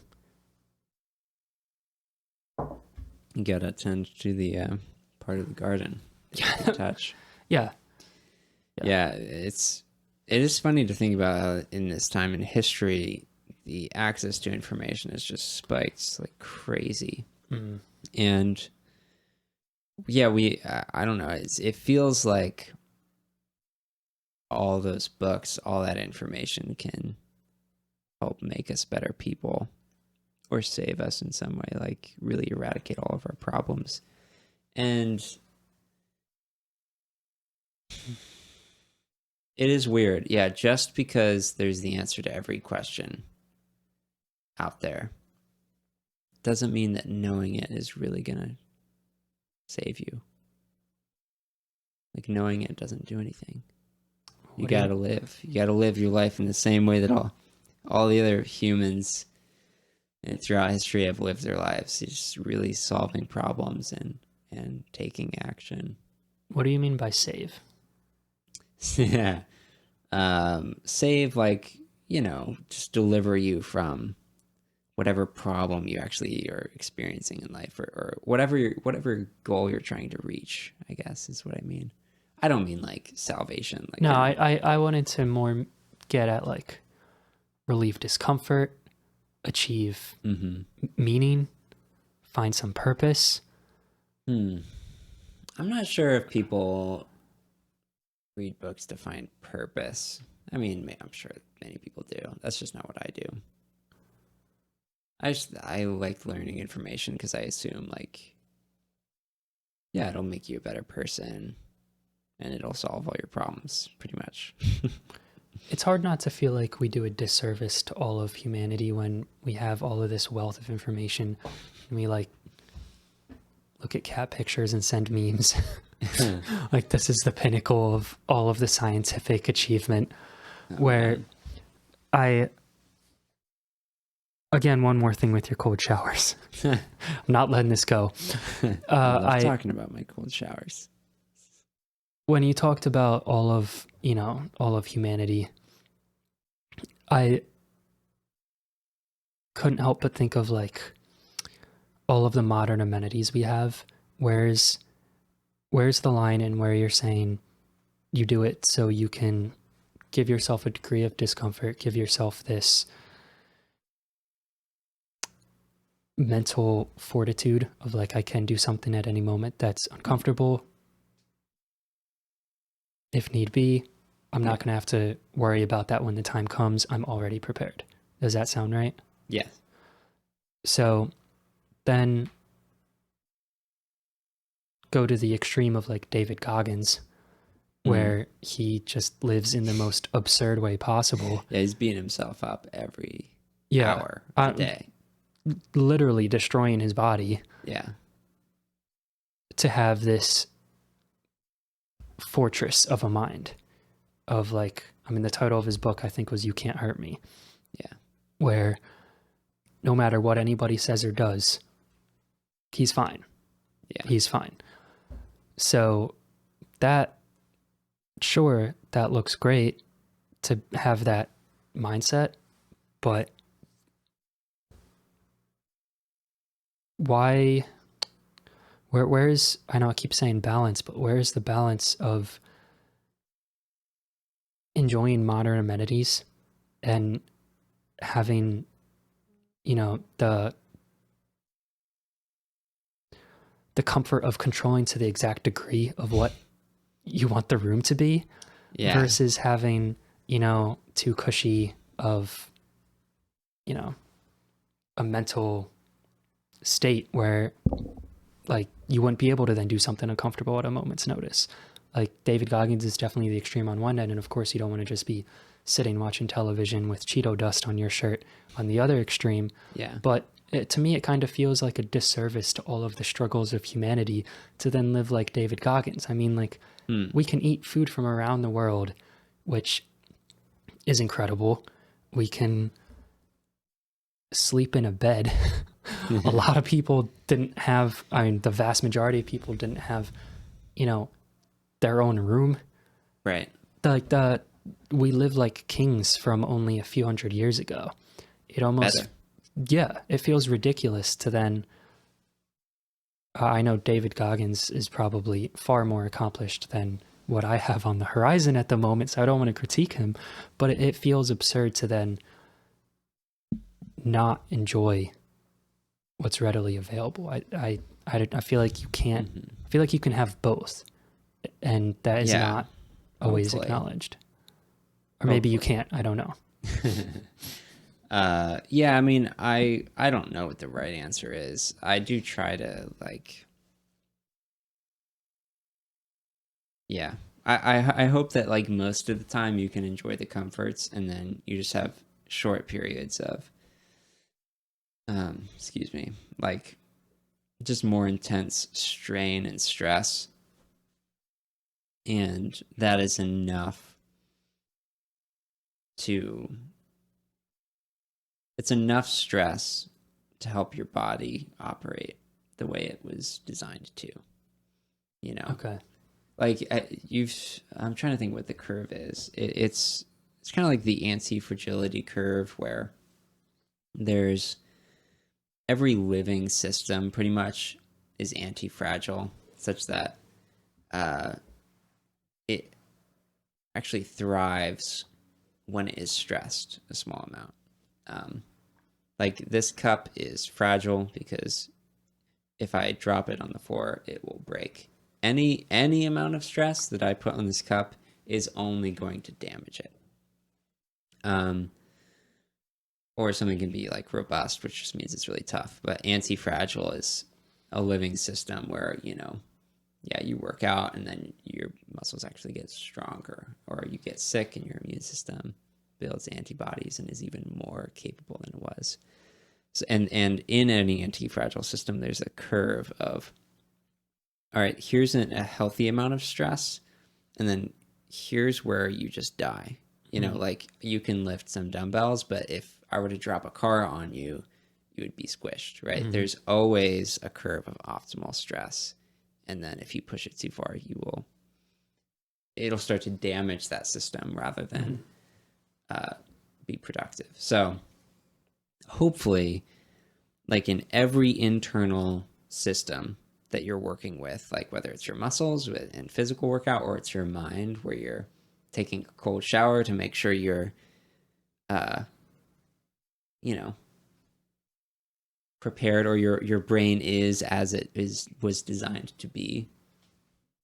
In each of those different anti-fragile systems, hopefully you can identify the correct amount of stress so that it operates as it should, as designed. There's always too much or too little in every system. Do you think the extreme David Gogginses of the world is it too far? I don't know. Well, do you have to work up to that, or is it just some mental shift and you just put yourself at the very end and you just live that way? Well, he's interesting because, he explores mental barriers, right? He pushes it. It's hard to know exactly what is the correct amount of mental stress. Yeah. Like there's not a right answer. And so what he's done is said, all right, all of you people are living comfortably with like 10% stress, and you're limiting your capacity because that your brain is so much more capable. Your body is so much more capable. It's full curve is all the way out to here. And I'm stressing it the optimal amount, so I'm getting peak performance. I guess we could just look at the evidence. Is the proof in the pudding? Is David Goggins' body and life actually operating well? And for the most part, I'd say yes. Yeah, I would too. Like he's killing it. He's not dead. He hasn't had a mental breakdown. He hasn't burned out. So he seems to have good relationships. He's friends with Lex. Right. Which, I mean, you don't get any better than that, right? It's peak friendship. I think he's convinced Lex to do certain extreme physical feats because he said there's only certain demons you can face when you're at this feeling of like, I'm done, and then to just double what you just did. Yeah. Yeah, I should do I do want to do a marathon this year. I don't know if you... This year? Yeah, I think... Because I did a half marathon Spartan race. Okay. This is, a month or 2 months ago. That was fun. But that was like, on a mountain or whatever. So like a flat marathon, could totally do it. But yeah, Spartan Ultra is, I think, 50 kilometers or something. It's close to 2 marathons in length or something crazy. So if I really wanted to hit that point that, Goggins talks about, I would probably have to do one of those. Maybe I should, though. Was this the first time you've done something like that, or has this been a common thing you've been doing? I did one Spartan race in the summer. That was just a short one, 5K. Okay. And then was it 15 or 20? Whatever a half marathon is. So just those two. Like 26 miles or something I don't know. That's all far too long for me. Yeah? Yeah, I felt like soccer. You were going to ask, am I a distance runner going to You could do it, yeah. I think you'd be surprised. I think you'd be very disappointed. I think you'd be very disappointed. I ran track in high school. I didn't know you ran track. I thought you just did soccer. I did play soccer as well. I ran track in high school, but I capped it off after one lap around the track. 400 was my max. Really? Yeah. I hurdled actually in high school. Really? Yeah. Huh. I was far better. I didn't know anyone did that. I started out track freshman year to stay in shape for soccer. Soccer was a fall sport. Did track in the spring, like, Yeah. it'll keep me very active, and then I'll just, do summer league soccer things in the summer. Start in the fall with great shape, be good to go. I ended up being way better at track than I was at soccer, and it wasn't even close. I was way better at track. So then it was soccer. Like by senior year, I'm like, all right, soccer will keep me in decent shape for track. Yeah. That's funny. Was it weird to just discover you were good at something that you didn't really care Well, about? I always, it was just running. Like to me, Right. it was like, that was what you do for soccer, and like for basketball, it was for a different sport. It was like brushing my teeth or something. Right. But like you find out you're really good at brushing your teeth. Like this is the goal now. All right. So, I mean, I always knew I was fast. I was always playing sports and would always play. Since I have older brothers, I would always play like a league up so we could just go to the same games. So I was always playing with older kids. And then come high school, I definitely benefited from that half joke where you said you didn't know anybody did hurdles, because I got rid of a lot of the competition. Because the fastest people didn't like say, oh yeah, I'm fast, but it'd be more fun, let's throw stuff to jump over. Yeah. They just wanted to run. So to level the playing field a little bit, You did hurdles. had stuff to jump over. And this was at Caravel? Yeah. Yeah. Yeah. Yeah, you guys had a nice track. Yeah, the whole stadium was very nice. It was turf field, really nice track, like a nice home and away bleachers. Yeah. It was definitely a nice stadium. For the most part, at least for soccer, would only get it for certain games. That was like the football team's territory. Yeah, same. It's like a special occasion you could use the. You're like, we're on the turf today.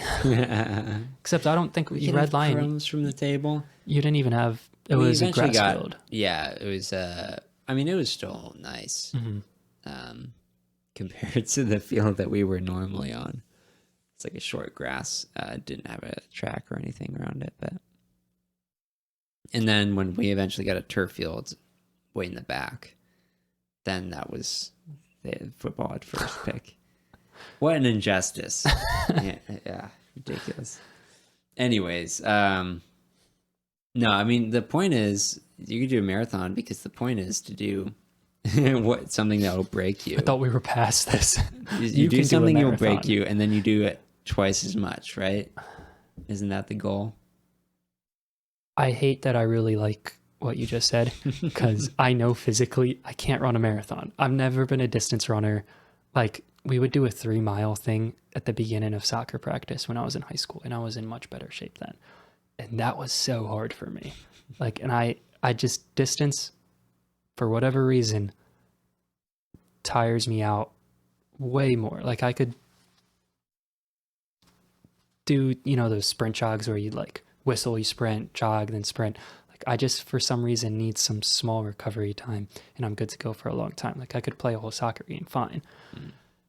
But for whatever reason, that like extended time, I don't know if it is just mental. Maybe it is. I'm sure there's stuff inside your body that is predisposed one way, but I also have a hard time believing you couldn't train yourself into it. If I trained, I'm sure I could. I really like that go until you feel like you're finished and then just do it again. I really like that. It depends on the activity. Like, sometimes, like, if it's a pull up and I can't do anymore, I just can't do anymore. Yeah, like, I just collapse. So it's got to be an activity that it is possible to keep pushing. That's a piano. Yeah, it's possible to keep pushing, but it just requires more mental energy. I don't know. That was one big distinction between soccer and track practices was soccer, they were difficult, they were long, they were a few hours, and you'd be obviously really tired by the end. You know, you could still walk. I mean, like, you could still settle the ball. You could still do soccer-related activities. At the end of a track workout, you had that satisfaction of if you did it correctly, you were done. Like, you physically can't do another run. Like, if you did it how it was supposed to be done, you were going to be finished. And there's something very satisfying about acknowledging something is done. Like, it's not like I could have done a little bit more. Like, you're not having to, you know, apply the Pareto principle of like, you know, I did the 20% so I can get the 80% of the rewards. It's like, no, I went until it was finished. And there's something very satisfying about that. Where, you know, there was nothing really the soccer practices could have done to achieve that because it was just a very different dynamic. You have a different goal. But that is something that I do kind of miss. Definitely not the feeling of that, but, or I don't mean like the physical feeling of it, but the mental. The mental satisfaction. I mean, like the great exhaustion. Like, feeling of like peace of like, all right, I did it. I'm done. I'm done. I miss that. Yeah, the only time I can remember of truly being like pushed past like what I was physically capable of was like a soccer preseason where it's just every day, you know, in the hot sun, being yelled at, just like keep going. I need more people to yell at me because it's helpful. We've actually spoken about this. Have we? Probably, yeah. Not exactly this, but where I had said that I was straight up not having a good time during soccer at Caravel because of exactly what you said you wanted. You didn't like I didn't care motivation. for the yelling. I didn't know. That was totally lost on me. It made me not want to do things. That was such a foreign. It really depends. Like if they're a jerk, I wouldn't like that. Okay. Or I'm not sure if I could handle like the military. Someone in your face, like. Yeah, like it's disrespectful. You know, it's like I don't need all of that. I just need that positive motivation. Like, all right, you can do it. Keep going. One more. Keep pushing. Yeah, it's just like that's really helpful for me. So I was gonna say we should have switched environments, but maybe not. I don't think you would have liked the red line coach. Yeah, you guys weren't good enough. Neither were we. We were equally bad. I don't know if it's equal. Okay, we still lost. We were. We were less bad, but still not good. Slightly less bad. They won the state championship the year I left. They just needed me gone. That's funny. Yeah, that's pretty. They good. just needed my negative presence out of there. Everyone else responded to the yelling great. Yeah, it was just me bringing everyone else down. Really wimping out. What was the question? What was the last question you asked after the sunk cost fallacy? I can't remember. I don't think we answered it fully. I wrote them down. All right, good. I want to revisit that, whatever it was. Wrote them down. One thing that we did not address, which is not a philosophical question, is how did we meet? Because I don't know. It was obviously before City Light. It was. It was before City Light. I know that we did, at least I did, the breakaway soccer camp a year. Long time ago. I think we played soccer like in high school before that, right? That was probably I had thought we had, but I can't for the life of me remember when or where. Like, did you play Kirkwood soccer? I did. Was it then there, do you think? Well, I didn't play for Kirkwood. I played for GRPC, and we played games at the Kirkwood. That had to have been it then, because I remember playing GRPC frequently, and I had friends that were on that team. Did you play Mount Sophia too? I did play against Mount Sophia. Against them, okay. But as like... Yeah, you weren't on that team. No. You never went to school there. I don't know if it was from GRPC, though, because I know we've spoken about... I must have asked you this before then, because this is starting to sound familiar. Because I'm like, oh, I knew people on the GRP soccer team, and then I started saying names, and you're like, no, none of those people are on the team. So it might have So been a different age group, possibly. it might have been, but like, so I'm just we not. had a Coach Montague. So I'm just not going to get closure on this then. I'm sorry. Yeah, I don't know, and I feel like maybe there's a mutual friend. Did you know Daniel? Yeah, we Ricochet? definitely had mutual Yeah. friends because I was friends with him. I'm sure there I'm were not other. sure. Yeah, We met in a past life, and the friendship has just continued. that was the first question I had on the list actually, That's funny. and this is the one with the least resolution, which should have the easiest resolution. It's not some Should. abstract idea. Can't remember. Okay, well, I knew the Duzans. Mm-hmm. You were friends with AJ.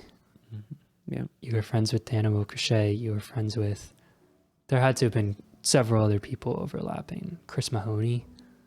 No. No. Nathaniel Heil. Mm-mm. No, that was a GRPC person. I thought for sure.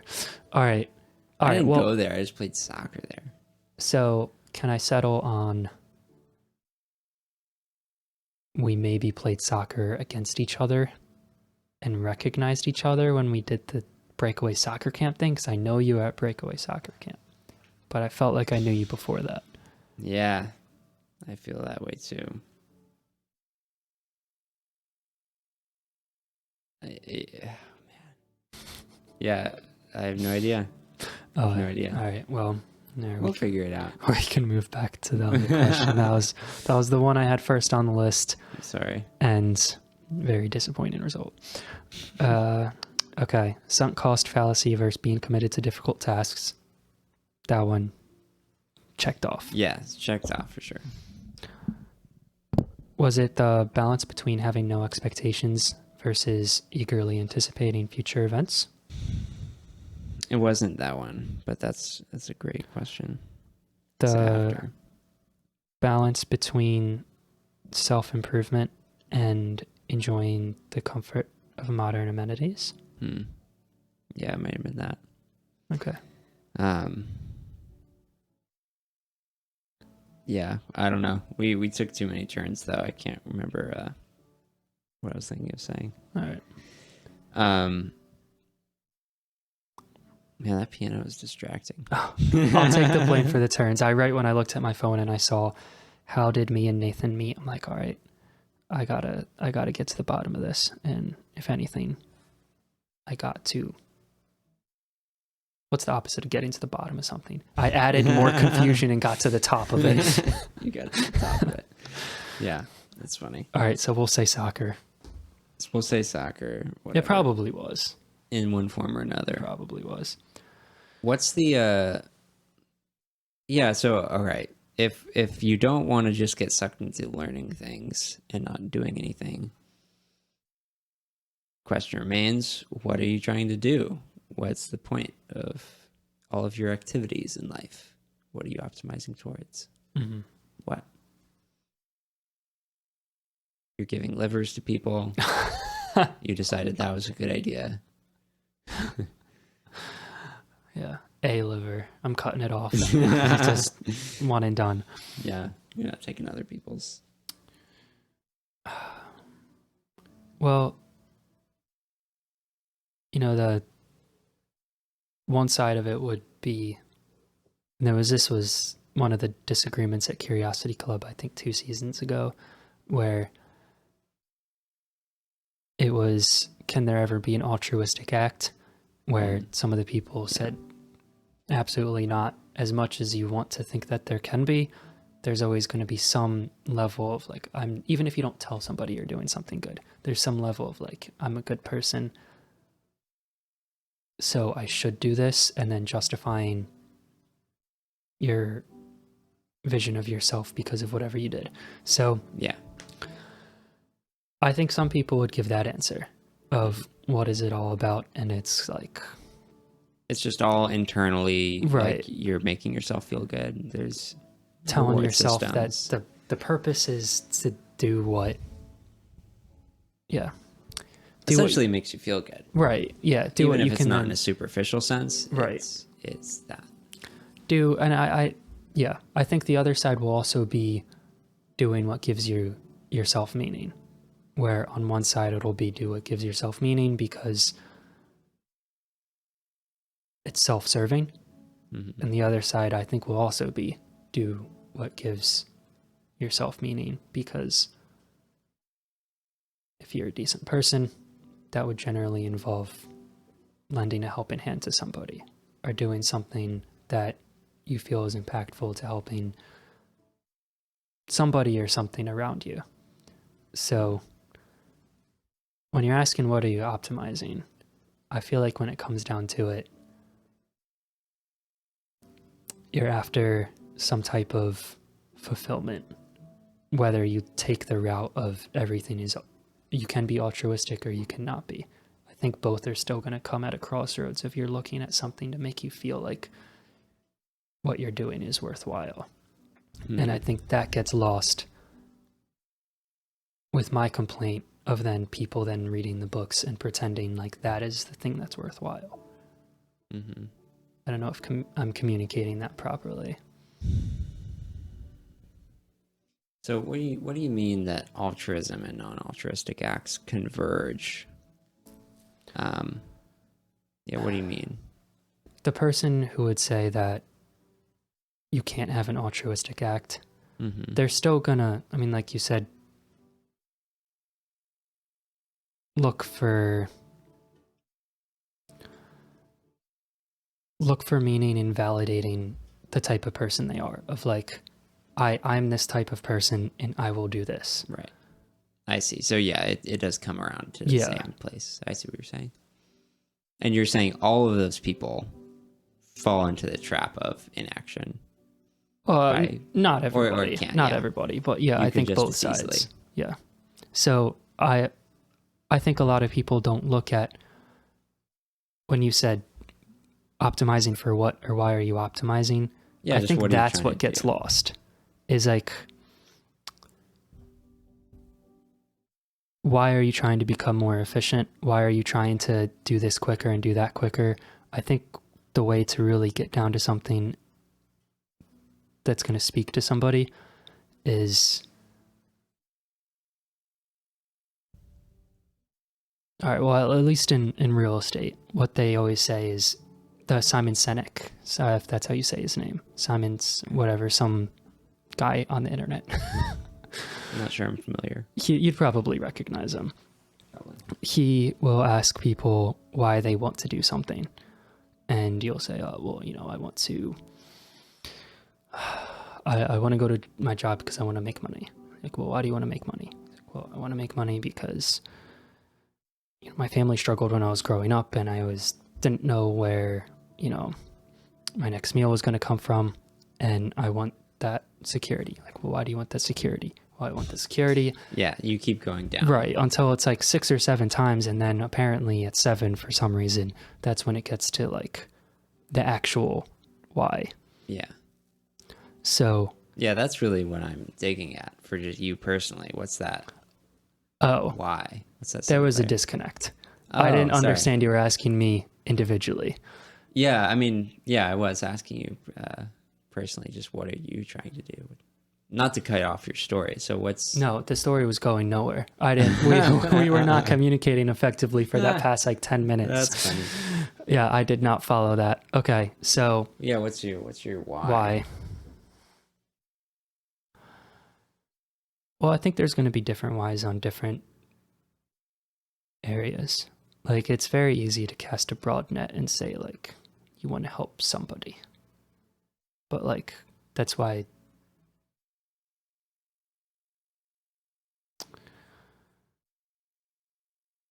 it's so broad on, like, what I want. It's so hard to narrow down of, like, I want specifically this. Yeah. I feel like I'm content if somebody feels like they're loved because I spent time with them and I truly do love them and I just was happy that somebody I care about knows I care about them. Yeah. I feel like that. So you know that is a meaningful experience that Yeah. you want to. And it's Yeah. hard to then translate or like transpose that to like, why do I do everything? Like, I like that moment. Yeah. I like that moment and I want to replicate that, but it's hard to then translate that to why do I do everything? Yeah. I mean, there's some basic things like you need to eat Right. food Yeah. so that you can even have the opportunity to have that experience. So you can get away with, like, hopefully, though, everything you do is in support of your ultimate why. But it's hard to like connect all those together. Do you have a specific why that you'd be able to Specific why. guide me with, because I'm wallowing? Well, I mean, confusion. I don't know. I think ultimately that why is like a statement of faith. I think like that's the most basic statement of faith that each person has is what are their values and what are they orienting themselves towards. There's no, at least philosophically speaking, there's no logical answer to give. You could do anything, right? Like, it's really just I mean, maybe that's just the existentialist perspective that it's a personal choice what you value. But anyways, mine is sort of like my goal is to live in harmony with my own nature, like my genetics, my soul, all of that stuff in here. I'm going to understand myself pretty well so that I can live in harmony with my own nature and also the external world, right? So I can't, let's say I'm hungry and I want to eat food, right? So that would be satisfying an internal need. But I don't want to steal that food from another person because that's not living in harmony with the outside world. Likewise, just remaining hungry is not really living in harmony with my internal nature because this system wants food. So my consciousness or me, my job is to essentially solve that puzzle of how can I solve all of my internal, like live in harmony with all my internal needs and systems while also living in harmony with the external world and all of the other living beings and their systems, right? And if I can figure out how to do that, both now and long term, right? It can't be short sighted. I feel like that's a good starting point, at least. Well, don't you feel like that's to some extent going to be unattainable, as there's going to be so much inevitable conflict? That's true. I'm going to text. I'm not sure if you can hear the piano in the recording, but I'm just feeling distracted.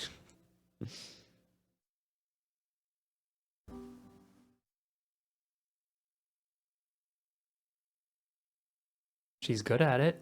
It sounds good. It's No, different. it does sound good. It's just different very than when loud. someone's trying to learn an instrument. You're like, I'm glad you're learning something new. But I will look forward to when you're good at it. Yeah.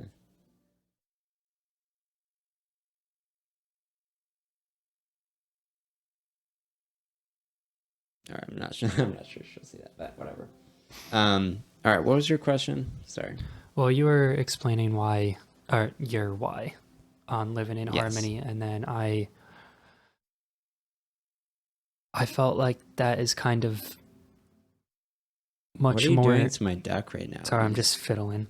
I feel like hold that's him like he's your friend, Andrew. Don't When you hold said- him like a pillow. when you There we said go. That's better. that's a good starting point to live in harmony. Yes. Yeah. I feel like that's an ambitious starting point. I mean, to live in harmony with the external and internal environment, there's going to be so much inevitable butting of heads that that's a starting point. Harmony? So, yeah, well, it's a starting point, but it's also incredibly difficult to achieve. I'm just saying, like, it's it at least sounds simple. um, I don't need to set any higher goals because I think I'll have enough on my plate just trying to accomplish that. Right? Like all of this, I mean, it's relevant for relationships. Like, is this a relationship that's healthy for me and the other person long term? Or am I either imposing like some sort of unsustainable situation on another person, or vice versa? Am I living in some sort of unsustainable position because I'm just quieting or I'm just shoving down my internal needs? It's a really difficult ongoing challenge to be creative and try to solve those problems that are in a sustainable way. Sustainable is a big word for sure, because it's all about long term. Like, you can find a solution that'll work for 10 minutes, but is it going to work for your 100 years? You talk about, like, ecologically, electric cars, great, but also there's minerals coming from slave labor. So can we solve that problem too? Like, it's tough. There's all sorts of problems that fit in that category. I can't remember what your question was anymore. When you mentioned living in harmony, I was gonna ask, is that why there's an electric car in the driveway? And then it sounds like that was at least some thought in there. I mean, I just think it's really cool. Yeah. I really love that car. I know I'm not supposed to love stuff and everything, but I like it. Well, there's an important distinction between enjoying something and feeling like you'd be heartbroken if you were to get in a car crash, like if that car were to be wrecked. And would you be heartbroken? You might be. Depends on how stupid the crash was. I don't know. Like if let's say someone just vandalized it, and it was just dumb, pointless, or even random. Yeah, because, like, vandalism is kind of random in that sense. It's like they weren't targeting. That would be very frustrating. It'd be like, why did this have to happen? So I don't know. Maybe it probably depends. But I would try to, of course, just let it go. Right? I feel like you're very good at that. You are, in James's word, eternally chill. I'm zen. I try to be zen, right? You gotta let go. Everything ends. You gotta just enjoy it. Really figure out how to enjoy it in the moment. Yeah. So that when you say goodbye, you don't have, a regret or something like that. It's really, you can just let it go. It's very difficult to not want a degree of permanence of anything. Mm-hmm. Like, if there's a relationship, not even romantic, but just a friendship, that you want it to go forever. Yeah. Or, like, it's so tempting to want to always cling to things that are good, where that's a much healthier mindset of to just everything is temporary and everything is very, very fleeting. Mm-hmm. Where I think that's a great mindset, and I strive to perceive things as, if they're great, that this is just a great moment and it's going to pass, and that's okay. To be at peace with that. Mm-hmm. That it doesn't have to last a long time for me to revel in whatever beauty there is right now.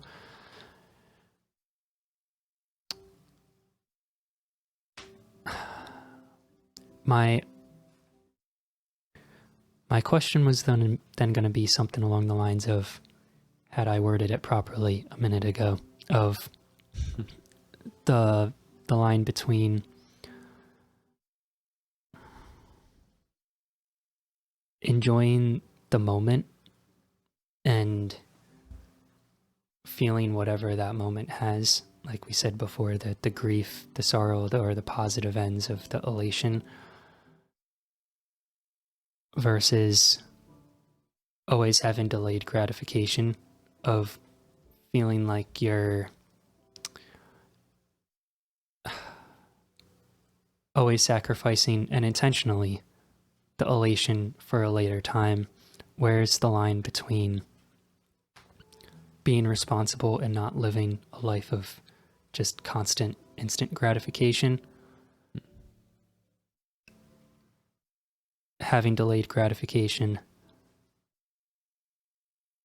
Or is it like what we kind of were getting at? Is it having delayed gratification, but in a way enjoying the valleys?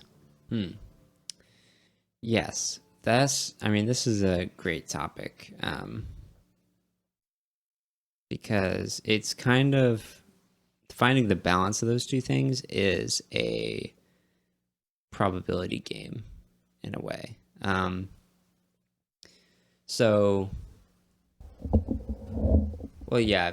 start with one concept and then we can move on to like contentment and kind of a slightly different thing. Like at a very basic level, every person has to perform a calculation about how far into the future they're actually going to consider when they're planning their actions, and a drug addict who is hooked on, opioids or heroin, they are really only thinking like 10 minutes into the future or like an hour or two, whatever. It's a very short time scale.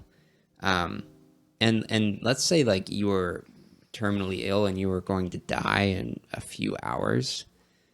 The most logical decision is to just do whatever drug would make you feel the best for those remaining 3 hours of your life. Because sure, heroin will destroy your life, but if you're going to die in 3 hours anyways, it's not going to destroy your life.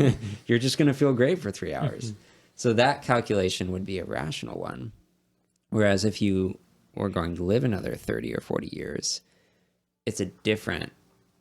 you have to take that time frame into account. And so it's wise, or it's a more rational decision to delay gratification and actually do different things, invest in things that will bear fruit in 20 or 30 years.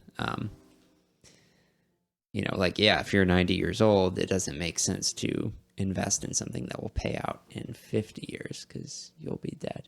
Mm-hmm. So there's that basic calculation of whether or not delayed gratification is a good idea just based on the time frame you're looking at. So there's that. But then on top of that, there's this other weirder question about contentment and feeling like, let's say, you're living your life at a certain point in time and there's problems in your life. There's always problems, things that you wish could be better. And the question is, do you enjoy that maybe quote unquote valley? Of course, it's all relative. It's just, you have problems. Are you going to be happy today, or are you just going to be discontent and miserable? Because it's all relative, right? And reading accounts of people who have really suffered, like Viktor Frankl's Man's Search for Meaning. Like when you read those accounts, you do fully appreciate how the mental state, like your mental well-being, is really relative, and it has less to do with your circumstances than it has to do with just your own choices about how you feel about life. So anyways, where am I going with this? It's a tough balance between contentment so that you actually enjoy today, because you might die tomorrow, whatever. You need to actually enjoy your life. But discontentment is the thing that fuels you to make your life better and solve problems. And do you want to make your life better? Of course. I want to make my life better. And that involves a degree of conscious discontentment with the way things are. So I just hope that I'm able to switch between two things. So if I'm maybe just meditating or like appreciating what I have, I'm able to turn off the discontentment, problem solving side of my brain and just be 100% completely content with the present moment, problems and all. Because I'm not trying to solve problems in that moment. I'm just trying to appreciate the beauty of life and my own existence, right? And all of the amazing, incredible things I have. But maybe it's 10 a.m. on Monday morning and I'm just trying to get stuff done. I can switch gears and say, like, I'm just going to look for problems. Yeah. And that's not going to make me feel great because, but it's like a really good thing to improve the state of my life. Mm-hmm. So I like to switch, if that helps. That's the answer. So one mistake. Sorry, I'll keep please, one addendum. Please. A mistake I think people make is delaying gratification for so long that they forget the purpose of delaying gratification. Like, it's kind of this weird masochistic frame of mind where you take delayed gratification farther than it makes sense to, and people forget that the point of delaying gratification is to get something better in the future. Like, the point is still to get something better. Mm-hmm. It's not like, yes, take up your cross daily, like, suffering is part of life. That's good. It refines your character, whatever. But ultimately, all of the denial of self should be like you're pursuing a better path forward where, like, hopefully the reward is even greater. Yeah. Whereas I think a lot of people just assume that the proper state of mind is to always be suffering and always be delaying gratification. Mm-hmm. And that's just a twisted, self-flogging way to live your life. Anyways, that's it. That's my whole spiel. Well, this was definitely not a twisted, self-flogging example that I have, but many years ago when I was cleaning my room, I went through, I think it was in a sock drawer, and there was a bunch of receipts of, like, Chuck E. Cheese, where you'd get, like, the tickets. It was like receipts that you could, like, after you cash in the tickets, you get a receipt of, like, you have this many points. Okay. And I mean, I was like, I don't know, 20 at the time that I like picked this huge stack exactly of stuff. That. I think, like, I heard this story or something. Because many. I may have asked you, like, advice on this before, because I'm like, man, I wish I would have just used these. Yeah, because now you're too old to actually enjoy the prizes. Right. You don't want a stuffed animal. Yeah, I mean, I could just drive to Walmart and buy whatever's on there, whatever on that wall of toys. But I think even as a little kid, without even really putting much thought into it, I was like, all right, there's going to be this great time where it's just going to be so much better than I can imagine. I remember there were even toys that I wouldn't use because I'm like, this is special. This is a special toy. That's hilarious. Where, like, that's exactly what I'm talking about. Yeah. The self-flogging 6-year-old Andrew who doesn't know any better because he thinks there's going to be some, like, mystical time of when there's going to be this, like, gathering of friends and they're all going to be like, what is this toy? I'm like, I have been waiting for this moment. I will show you. Like, I remember one specifically where it wasn't like a replaceable battery. It was like, it was this light up thing that you'd spin around, but then once the charge or battery, there probably was a battery in there that you could replace and I just didn't know it. Yeah, you thought it was like only one. It was like, and I just kept it on, like, this stand in my room for years. And it just sat there. Yeah. But, like, I constantly did that as a kid where there was some idea of, like, I really shouldn't use this. Like, I shouldn't enjoy this thing because that means I don't get to enjoy it later.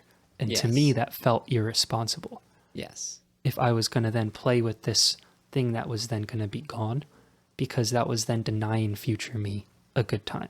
Right. And that was just highlighted by having this massive stack of Chuck E. Cheese tokens that I'm like, wow, little kid Andrew really blew it. I should have just had a good time. I mean, yeah, maybe. It is weird though, because you had a good time saving up those tickets. I did. Right? Oddly, that was like a huge source of enjoyment of Yes. like this accumulation of like things that I thought I was going to enjoy later. Yeah. But but yeah, looking back, it feels silly. Yeah. But from a purely psychological standpoint, it was great. Like you know, again, yeah, the you get tons of dopamine from the anticipation of an event, and then once you achieve that or you reach that goal, you do get a bit of dopamine, but then it settles down. Like, saying like a lot, but yeah, why not just have a great time pouring dopamine into your brain by being the squirrel that just hides 1,000 nuts in the ground and forgets about them? Well, You're gonna have fun doing it.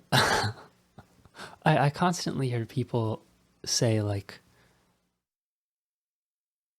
it's going to be this situation just for now.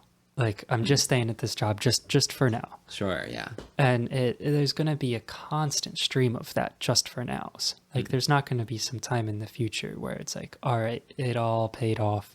Now everything is just peachy and great. Yeah. I feel like that's a difficult thing to step back from and really look at with a proper perspective, because there should be a level of progress in the future to work towards, but I feel like it's sometimes swung too much in the other direction of like, this isn't exactly correlated, but I'll often hear parents lament that they were always looking forward to the next step that their kids were going to be at, of like, Yeah. this changing diapers is just for now. It's going to be so much better when they are potty trained. It's going to be so much better. I mean, even before that, when they can walk, like, they'll be mobile. I'll be able to just, actually, probably parents don't say that. It's probably going to be much worse when they can walk. But Yeah. like, there's always that next landmark. Yeah. And then when the kid is a young adult, I feel like I often, now that I'm like in that age range, my friends' parents, relatives, aunts and uncles always be like, well, I wish I had been more in that moment instead of having that. It's not necessarily delayed gratification, but that like anticipation of that next thing that's going to be better, when really it was that moment that was supposed to be enjoyed. Right. Yeah, I mean, that's, as soon as we broaden out to that level, it's a common feature of just humans that we are just always anticipating the next thing, and we get confused trying to appreciate the present moment. I think part of that might have to do with there's no productive output to appreciating the present moment. Like, if you think of the behavior of humans is the product of selective pressures over time, right? And maybe the behavior for people to constantly be anticipating the next thing was probably a very productive mindset. You make tons of stuff, you get a lot of things done, and then you die. Maybe not super happy, but like, yeah. but that you survived maybe a little bit more than the other group. It was just like hanging out and appreciating the flowers and stuff. So it is, I feel like there could be an element of self-sabotage where there's selective pressures for us to kind of behave in this constantly anticipating sort of hyper-productive mindset, even if it doesn't make us feel good, and we would benefit from being capable of appreciating the moment. Because when it comes to consciousness, I don't know what else there is for us in this life. There's just the present moment that we can either appreciate it or we can not. There's nothing else to like, Sorry. I did really love, sorry, go ahead. Yeah, you did really love what? I 'cause- loved a interview with Daniel Schmachtenberger and Lex Friedman. Okay. One of my favorite. It's like it's a 4 hour. It's a doozy, but he had a lot of great insights on, appreciating the present moment. I thought Those long ones are difficult because sometimes it's just going to be a small segment that it feels really impactful, but you have to listen to the whole thing to find that part and to have it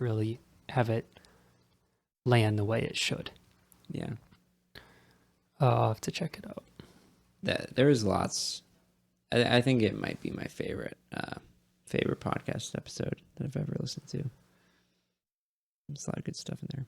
Maybe I'm just typing it up in my mind now, but that's it. The conversation definitely flowed better in the first half. I started fading in the second, so I appreciate you carrying. That's funny. I appreciate you carrying. I definitely got less. You get tired. Yeah. I definitely got less specific. Someone knew what I was talking about. It wasn't me.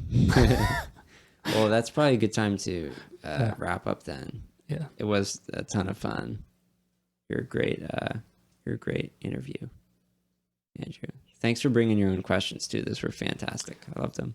Yeah, I liked the answers on all of them. That was fun. I enjoyed that. Good. Except the how did we meet? Except that we're gonna figure it out. It had to have been soccer. It had to have We'll been. get some forensic evidence. Yeah, forensic evidence. First I thought you were saying friends, like ask around, but no, you get to the bottom of it. Yeah, we're gonna get to the bottom of it. Yeah. All right. Thank you very much for coming. And I'll see you next time. It's been a pleasure. Bye, Thanks everyone. for having me.